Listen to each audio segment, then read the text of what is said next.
Aloha and welcome. Today's video is going to take you on a journey to Waimea Canyon. Waimea Canyon, one of Hawaii's crown jewels of natural wonders, often called the Grand Canyon of the Pacific. We are going to take a look at the best ways of visiting the canyon, along with a quick look at how the canyon formed, its history, and how it compares with its mainland cousin. This gigantic scar in the Kauai landscape has formed over eons as the rainwaters flood out of the Mount Waialeale watershed, carving deep scars in Kauai's soft volcanic rock. This is only part of its formation story, as it is also the result of a huge landslide, where parts of the Napali coast tried to slip into the ocean. This has left a huge scar and is the main reason this part of the island has eroded differently to most other Hawaiian landscapes. From above, you really can see the chunk of land that tried to get away. As far as size goes, there is no comparison. Here is a map of the Grand Canyon. And on the same scale, here is Waimea Canyon. Actually, that's all of Kauai, Niihau and Oahu and the surrounding oceans, which gives you a small idea of just how big the actual Grand Canyon is. Waimea is just a small section in the west of Kauai. At its deepest, Waimea is 3,000 feet or 900 meters, whereas the Grand Canyon at times plunges over a mile from rim to river. The Grand Canyon is also wider than Waimea is long, and the overall length of the Grand Canyon, 277 miles, is longer than the distance between the easternmost point of Kauai and the westernmost point of Maui, 4 islands over. So on size grounds, the Grand Canyon has Waimea licked. Only, good things come in small packages, and Waimea Canyon's more petite size makes it far more accessible, and its location on the lush garden island of Kauai means this canyon has its own unique Hawaiian charm, dripping with lush jungle, stunning waterfalls and an array of colour. It really is every bit as beautiful as its bigger brother, and if comparing it to the west rim of Grand Canyon, it's actually far more beautiful. Hawaii's amazing light and vegetation adds a real allure to any scene. This more compact size also means it's far more manageable. An excursion here need not take half of your vacation. It's easily manageable as a half-day trip and has a perfectly usable road network, so you can just drive right up to the rim's edge yourself. There are several tours that will take you up, or if you have some money burning a hole in your pocket, a helicopter tour is an amazing way to see the canyon. But the best tours are just DIY.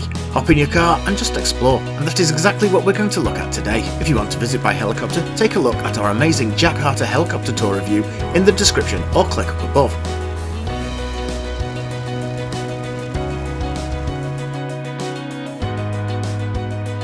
For anyone starting out in Poipu, one of Kauai's most popular resort areas, the canyon is only a 30-minute drive, and is the best location to start your visit. But even if you're staying all the way up in Princeville and Hanalei, it's only an extra hour, as Kauai is very small and easy to get around, but watch out for traffic if you have to pass through the Hui, as it can snarl up there. The entire drive is only going to take around 30 minutes all the way up to the main Waimea parking lot, and around 45 minutes if you go all the way through to Kalalau. It's all very small and compact, but the point of the drive is not to power through to the main parking lots, but to stop frequently and take in the many viewpoints along the way. The canyon experience starts in Waimea as you turn right and head up the Waimea Canyon Drive.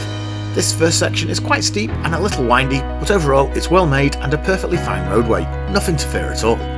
And this is pretty much the same for the entire length of the drive. Waimea Canyon Drive soon becomes Koke Road, all the way up to the end of the highway at Kalalau. There are many stops along the drive where you can pull out and take in the stunning vista. There are nearly 100 pullouts available, and some are far better than others. We can't feature them all, but here are a few of the highlights. Some of these incur a parking fee, but it's a pay once and you can park in all the lots for the rest of the day. It's $5 per person and a $10 vehicle fee. The fees also go to help maintain the park and the canyon. The first stop is not really for the canyon. Instead, it looks out the other way, over the green fields, blue oceans and out towards Niihau, the Forbidden Island. Definitely worth a stop for the beautiful views and your first look at the canyon. If you want to know more about Niihau, we took a trip across to the island and you can see the video of this here.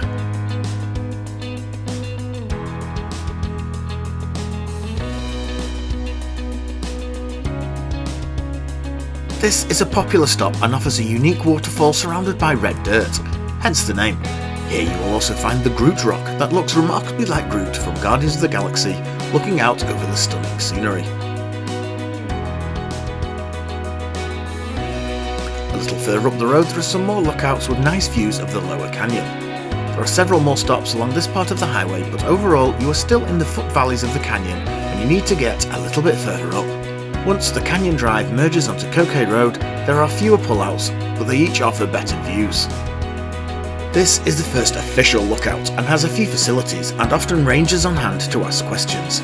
This is the first paid parking lot, and the price may seem a little steep for a lookout and some restrooms, but once paid you can use any of the official parking lots anywhere in the park. This is the first lookout with really great views of some of the deepest parts of the canyon. The next section, the road moves away from the canyon and then back several times, offering some really good views, but a lot of the pullouts are pretty sketchy and at the roadside. These can be explored with care and you can get some of the less well pictured views of the canyon.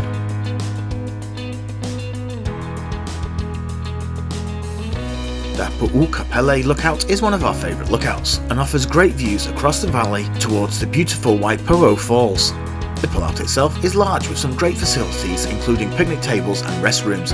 It's a great spot for lunch and getting some great views of the falls, but you do have to cross the road to get the views of the falls. The final stop on our list is the Waimea Canyon Trail parking lot. This is the terminus of the drive and the destination for most people, even though really the whole journey up is the real destination. Here you get some more stunning views from the top end of the canyon and access to several very popular trails, including the hike out to Waipo'o Falls.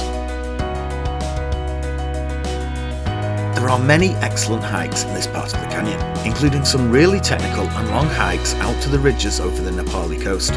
There are also lots of grueling swamp hikes taking you out into the Waialele watershed and into another world. These hikes are beyond the scopes of this video, but there are some really great trails heading out from this part of the canyon. We attempted to hike out to the falls along the New Spur Trail and then the Waipo'o Falls Trail, but only got as far as the Cliff Trail lookout, as conditions were harder than we anticipated and time was running out on our trip. Here we got great views of the other side of the canyon before hiking back up the easier Black Pipe Trail. If you carry on, you get to the Waipo'o Falls and the mini falls above. But as you are on top of the Waipo'o Falls, there really isn't that much to see, and you can't safely get to the edge, so you just get some more views of the canyon. While the Waimea Canyon Trailhead Centre is the head of the canyon, it's not the end of the journey, as there is more to see further up the road. First off is Koki State Park. Here you will find a visitor centre and even a campground, which is a great place to base a really outdoorsy kind of trip. There are also several great hiking trails taking you out along the ridges, but these are all long day hikes such as the Nualolo Trail with rugged terrain 10 to 15 miles long and amazing views. However, if you carry on past Koki, you will find the Kalalau Lookout. This offers almost as good views as the ridge hikes, with a trail that is only about 15 foot long and on paved concrete. The views here are spectacular, with a stunning valley like nowhere else on Earth and cliffs plunging down into the ocean below. This is the Napali coast, and exactly where we will be heading in our next video, so like and subscribe to our channel so you know exactly when that's coming along. We loved the view here, and despite the clouds rolling in and out, it was a mesmerising scene. We really hoped the rain would interact with the sun and give us that picture perfect rainbow, but that was not to be. We added one in with AI, but like most things AI, it was garbage. This really was the end of the line. There is more road and more lookouts beyond here, but the road can be closed on the whim of the park, and today the gates were closed, so we turned around. Heading back out of the park and back down the road gives you the opportunity to explore any lookouts you may have missed. Sometimes on the way in there are no spots, or you see the pullout too late. Don't panic, as you can always catch them on the way out. Driving and exploring the canyon is one of the best things to do in Kauai, so take your time, explore as many of the pullouts as possible, and just take in the amazing natural wonder. From Poipu, the whole canyon can be driven in under 3 hours, so with stops and hikes it's a 3 to 6 hour excursion, if you do it justice. It really should be right up there as one of the top things you do when visiting Kauai. Enjoy! Mahalo for watching, and remember we have loads more content coming up, so stick around by subscribing, and we have tons of Kauai and other Hawaii content on the channel, so remember to check that out. See you on the Napali coast in our next video.